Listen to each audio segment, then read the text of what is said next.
우리는 살아가면서 각자 삶에 중요한 거다고 생각하는 것에 중심을 두며 살아갑니다. 어떤 이는 성공에, 어떤 이는 가족에, 또 어떤 이는 자기 자신을 중심으로 살아갑니다. 무엇을 중심에 두느냐에 따라서 삶의 방향과 가치가 달라지게 됩니다. 그래서 세상은 끊임없이 우리로 하여금 무엇을 중심에 두고 살아가야 하는지를 가르치고 이야기하고 있습니다. 하지만 성경은 우리에게 분명하게 말씀합니다. 우리의 삶의 중심이 하나님이 되어야 한다는 것입니다.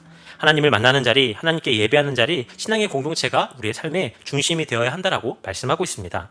민수기를 통해 출애굽 이후에 광야를 지나며 그들은 하나님의 인도하심을 따라 살아가는 삶을 우리가 함께 살펴보고 있습니다. 그 가운데 오늘 본문인 민수기 2장은 하나님께서 성막을 중심으로 각 지파가 질서를 갖추고 진을 치게 하셨던 것을 보게 됩니다. 그들의 진영 가운데는 언제나 성막이 중심에 있었습니다. 이것은 단순히 행정적인 조직을 의미하는 것만을 가지고 있지 않습니다. 성막은 하나님이 임재하는 곳이고 하나님을 만나는 장소이고 하나님의 인도하심을 따라가는 삶, 하나님 중심의 삶을 의미하는 것이기 때문입니다. 그들의 삶의 중심이 하나님이심을 언제나 기억하도록 하셨던 것이 이 하나님의 놀라운 방법을 통하여 오늘 본문에 나타나고 있습니다. 오늘 이 말씀을 통하여 오늘 우리는 무엇을 중심으로 살아가고 있는지 우리의 모습을 점검해 보기 원합니다. 이스라엘 백성들이 성막을 중심으로 진을 쳤던 것처럼 세상의 가치관이 아니라 오늘날 우리의 신앙은 하나님 중심에 두고 살아가고 있는지 우리의 모습을 돌아보기 원합니다. 오늘 이 말씀을 통해 우리에게 주신 은혜들을 함께 나누고 묵상하는 새벽이 되기 원합니다. 먼저 첫 번째로 성막을 중심으로 하는 삶이란 하나님을 만나는 삶입니다. 어제 살펴봤던 2절 말씀에 보면 이스라엘 자손은 각각 자기 진영의 군기와 자기 조상의 가문의 기호 곁에 진을 치되 회막을 향하여 사방을 치라라고 이야기를 하고 있습니다. 성막을 중심으로 그것들을 치라고 이야기합니다. 이스라엘 백성들은 하나님의 말씀에 따라 성막을 중심으로 각자의 위치에 진을 쳤습니다. 어제는 동쪽과 남쪽에 진을 쳤던 것을 살펴보았다면 오늘은 서쪽과 북쪽에 진을 치는 것에 대한 내용들을 살펴보게 됩니다. 앞선 1장에서 질서를 통해서 하나님께서 이스라엘 백성들의 질서를 세우시고 인구조사하신 것을 살펴보았습니다. 각자의 역할에 따라 구분되어진 것도 있지만 하나님께서 오늘 이 말씀 가운데, 특별히 2장 가운데 성막을 중심으로 진을 치게 하신 이유는 질서 유지를 넘어서 더 깊은 하나님의 뜻이 있음을 발견하게 됩니다. 출애굽기 40장 34절부터 38절 말씀에 보면 성막이 완성된 뒤에 구름이 그 회막에 덮이고 여호와의 영광이 성막에 충만하게 나타났다라고 기록하고 있습니다. 즉 이 성막은 하나님께서 이스라엘 백성들과 함께 하시는 증거였다는 것입니다. 하나님이 그들 가운데 거하신다라는 의미로 나타내시는 것이었습니다. 그러기에 이 성막은 그들이 진영을 갖추기 위한 중심, 단순히 그런 장막이 아니라 하나님께서 이스라엘 백성들과 함께 하신다는 약속의 장소였다는 것입니다. 그러기에 이 성막이 오늘날 우리의 삶 가운데 연결시켜 본다면 날마다 하나님과 만나는 자리, 그것이 우리의 중심이 되어져야 한다는 것입니다. 그것을 교회 공동체로 확장시켜 생각해 볼 수 있을 것입니다. 구약시대에는 하나님이 성막에서 백성을 만나셨지만 신약시대에는 교회 공동체와 예배 속에서 하나님을 만나게 됩니다. 더 나아가 성도 한 사람 한 사람이 성령님이 거하시는 성전이 되게 됩니다. 그러므로 성막 중심으로 산다는 것은 예배 중심으로 살아가는 것, 또 말씀과 기도 중심으로 살아가는 것, 또 기도를 통하여 하나님을 만나며 살아가는 삶을 이야기하는 것입니다. 오늘 이 시간 나의 중심이 어디에 있는지 이 새벽 생각해 보기 원합니다. 나의 중심이 정말 예배를 향하고 있는지, 주님을 만나는 자리 가운데 있는지, 하나님 앞에 살아가는 것을 가장 기뻐하고 있는지 우리의 모습을 돌아보기 원합니다. 나의 신앙은 단순한 습관인지 아니면 하나님과의 실제적인 만남인지를 생각해보고 오늘 이 새벽 나의 중심을 점검하며 나아갈 수 있는 은혜의 시간이 되시기를 주님의 이름으로 축복합니다. 두 번째로 성막 중심으로 살아가는 삶은 하나님의 인도하심을 따르는 삶임을 보게 됩니다. 오늘 18절부터 24절까지 말씀해 보면 서쪽 진영에 진을 친 지파들에 대한 이야기가 나옵니다. 서쪽에는 요셉의 두 아들인 에브라임과 므낫세 그리고 베냐민이 배치되어져 있습니다. 이들은 야곱의 아내 라헬에게서 태어난 후손들로 요셉의 두 아들이 각각 한 지파를 형성하여 장자의 기업을 이어받았습니다. 에브라임은 므낫세보다 늦게 태어났지만 야곱이 그에게 더 큰 축복을 주었기에 지도자적인 역할을 감당하게 됩니다.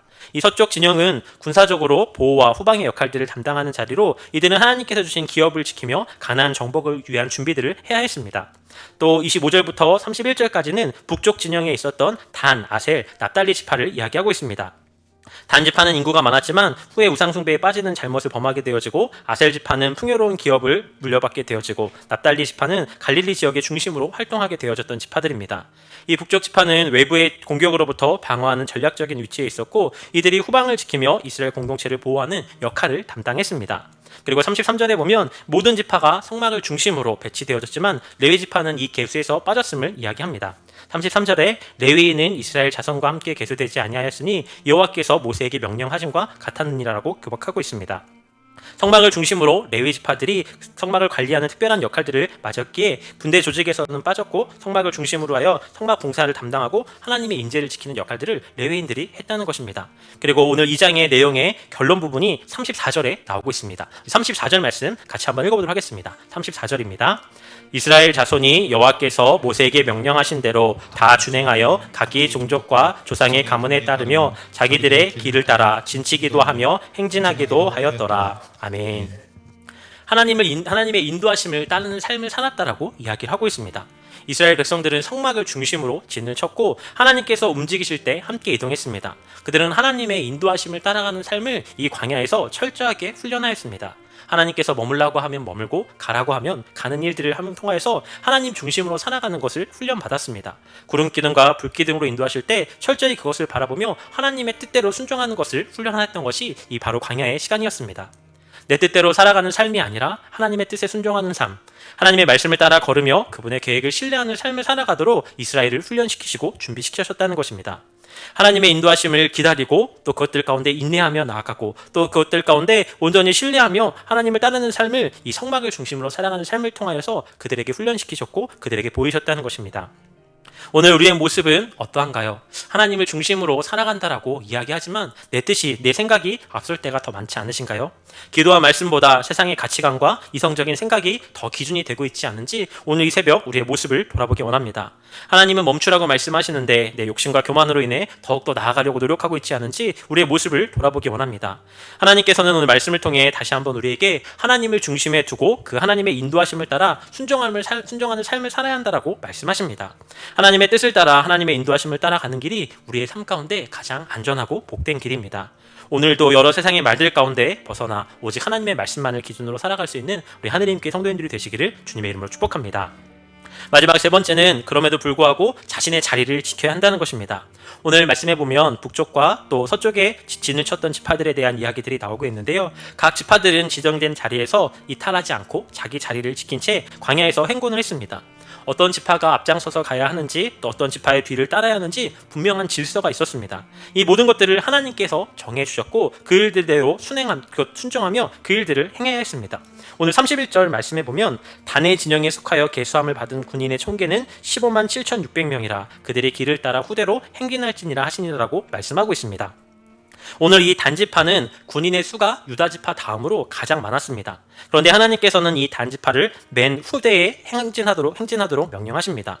이스라엘 진영의 전체 뒤에서 제일 뒤에서 따라오라고 말씀하셨던 것입니다. 단지파 입장에서는 우리도 힘이 센데 제일 뒤에 가는 것이 불합리하다라고 생각했을지도 모르겠습니다. 하지만 그럼에도 불구하고 그들은 하나님께서 정하신 대로 다 준행했다라고 34절에 기록하고 있습니다. 교회 공동체에도 마찬가지입니다. 자신에게 주어진 자리가 드러나는 자리이든 감추어진 자리이든 기쁨과 감사함으로 감당하며 나아갈 때 하나님께 영광이 되어지고 사명을 감당하는 사람에게도 기쁨이 충만케 되어진다는 사실을 우리는 기억해야 합니다. 그러기에 주님께서 각자의 자리 가운데 주신 사명들을 온전히 기억하며 주님의 뜻대로 온전히 살아가는 삶이 오늘 우리들 가운데 필요하다는 사실을 오늘 본문을 통하여 생각해 보게 됩니다. 34절 말씀 다시 한번 읽어보도록 하겠습니다. 34절입니다. 이스라엘 자손이 여호와께서 모세에게 명령하신 대로 다 준행하여 각기 종족과 조상의 가문에 따르며 자기들의 길을 따라 진치기도 하며 행진하기도 하였더라. 아멘. 이 34절 말씀은 민수기 전체의 결론이자 핵심 메시지입니다. 여호와께서 명령하신 대로 다 준행하여 라는 구절을 통하여서 분명하게 나타납니다. 이스라엘 백성들은 하나님께서 명령하신 대로 진영을 배치하였고 움직였고 하나님의 질서에 순종하는 삶을 살았다는 것입니다. 이 말씀은 단순한 기록이 아니라 하나님의 백성이 어떻게 살아야 하는지 우리에게 보여주는 원칙이다라고 이야기할 수 있습니다. 명령하신 대로 다 준행하여, 이 말씀은 하나님께서 질서를 세우시고 하나님의 백성 되어진 우리들은 그 말씀 가운데 순종하도록 명령하도록 하나님께서 말씀하셨다는 사실을 기억해야 한다는 것입니다. 그리고 그 명령을 받은 우리들은 진을 치며 행진하기를 그와 같이 하였다라는 이 말씀을 통하여 우리의 방식이 아니라, 우리의 생각이 아니라, 우리가 중심이 되어지는 삶이 아니라 하나님께서 정해주신 대로, 하나님이 원하시는 대로 우리의 삶을 살아가도록 하나님을 중심으로 우리의 삶의 방식을 맞추어 순종하며 나아가야 한다는 것입니다. 이것은 순종과 신뢰를 향한 우리에 대한 말씀임을 생각해 보게 됩니다. 인간적으로 생각하기에는 더 다른 배치가 효과적인 것처럼 보일 수도 있었겠지만 이스라엘 백성들은 하나님의 명령대로 하나님의 말씀대로 그것들을 따르는 것이 최선임을 믿고 순종했다라고 이야기하고 있습니다. 오늘 민수기 2장은 단순한 진영의 배치에 대한 설명이 아닙니다. 이것은 하나님께서 이스라엘 백성들을 어떻게 조직하시고 그들의 삶을 이끌어가는지를 알게 하시는 메시지이며, 더 나아가 오늘 우리에게 우리의 삶의 중심이 하나님께 두어야 한다는 사실을 나타내주는 말씀입니다. 이스라엘 백성이 성막을 중심으로 살아갔던 것처럼 우리의 삶의 중심을 하나님 중심으로 살아갈 수 있는 우리 하느님께 성도님들이 되시기를 주님의 이름으로 축복합니다. 우리의 중심이 하나님이 되어야 하고 예배와 말씀, 우리의 삶이 이끄는 기준이 오직 하나님이 되어짐을 온전히 고백하시기를 축복합니다. 이제 우리는 선택해야 합니다. 하나님을 우리의 삶의 중심으로 두고 살아갈 것인지 아니면 세상을 중심으로 두고 살아갈 것인지, 이것을 결정하는 것에 따라서 우리의 삶이 달라지게 됩니다. 오늘도 하나님의 삶을 중심으로 살아가며 우리에게 주어진 자리 가운데 하나님의 말씀 가운데 온전히 순종하고 하나님의 말씀을 기준으로 살아가고 예배를 우선순위로 살아가며 나아갈 수 있는 우리 하느님께 성도님들이 되시기를 주님의 이름으로 축복합니다. 내가 속한 공동체 안에서 신앙 성장을 위해 기도하고 하나님의 뜻을 구하며 나아가시는 성도님들 되시기를 축복합니다. 그럴 때 하나님께서 우리를 인도하시고 우리의 삶을 통하여 영광을 받으실 것입니다. 성막이 이스라엘의 중심이 되어졌던 것처럼 하나님이 우리 중심이 되어야 한다는 사실을 분명하게 기억하고 하나님 중심으로 오늘 하루도 승리케 되어지는 우리 하나님께 성도님들이 되시기를 주님의 이름으로 축복합니다. 기도하겠습니다.